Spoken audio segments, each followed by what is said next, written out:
And finally, David, then Neil Oliver. Yes, Neil Oliver, many of our viewers will also be catching the pieces to camera by Neil Oliver on such things as drag queen storytime and all other cultural matters. So here he is on GB News, quoted, "Our heritage and history, our culture, our society, our communities, our identities as men and women, as sovereign individuals, all of it is being undone. This is deliberate and must be resisted at all costs." And that's essentially the position that the column has had for many years, that this is an attack on our society and requires us to resist. Gerry Hassan, cultural commentator in Scotland, SNP supporter, you can tell that because he's got a Ukrainian flag in his bio,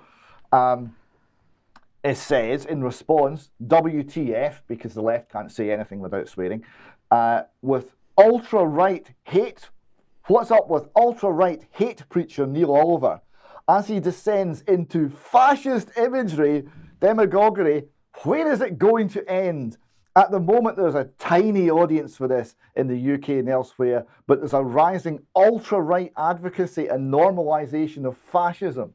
So, just a couple of things, right? Firstly, Gerry Hassan believes in collectivization and the state and everything inside the state and nothing against the state. Gerry Hassan is a supporter of fascism, and Neil Oliver, who's talking about the individual, isn't, because Gerry doesn't know what the words mean. But I just thought it's an extremely hot-headed, raging response to Neil Oliver's reasonable, measured, and although heartfelt, quite moderate positions. I just want to point out there's a reason for this, right? And the reason is an ideology about tolerance that comes from Herbert, Mercuse, the cultural Marxist that's generated a lot of the things that we're seeing in society now.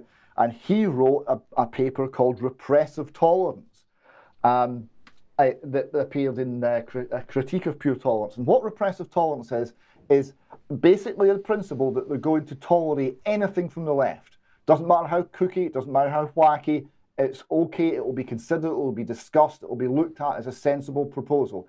And things from the right are not to be tolerated. We must heap as much rage, anger, on them as possible. And this is what Gerry Hassan is doing to Neil Oliver. It's called repressive tolerance. That's what it is. It's a Marxist trick.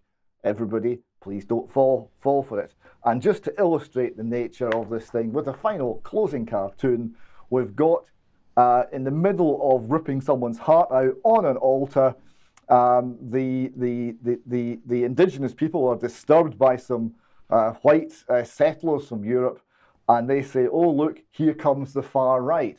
And I thought that summed up Neil Oliver's position rather well. Troubled times, David, but it's becoming easier and easier to see that there is actually an orchestrated plan in these policies that are unfolding. And as Mark Anderson is showing us, we can see that transnationalists, its global agenda. Hopefully we can do more on that in subsequent UK Column News programmes. That's it for today. We will be back for extra time in a minute. We just want to say a very big thank you to all the UK Column viewers and to everybody who is supporting us with a membership. Don't forget those memberships that you might choose to buy for a very good Christmas present. Bear in mind the postal problems mean probably early. Get in there early. Yeah. That's it for us today. Thanks for joining us. Bye-bye. Bye.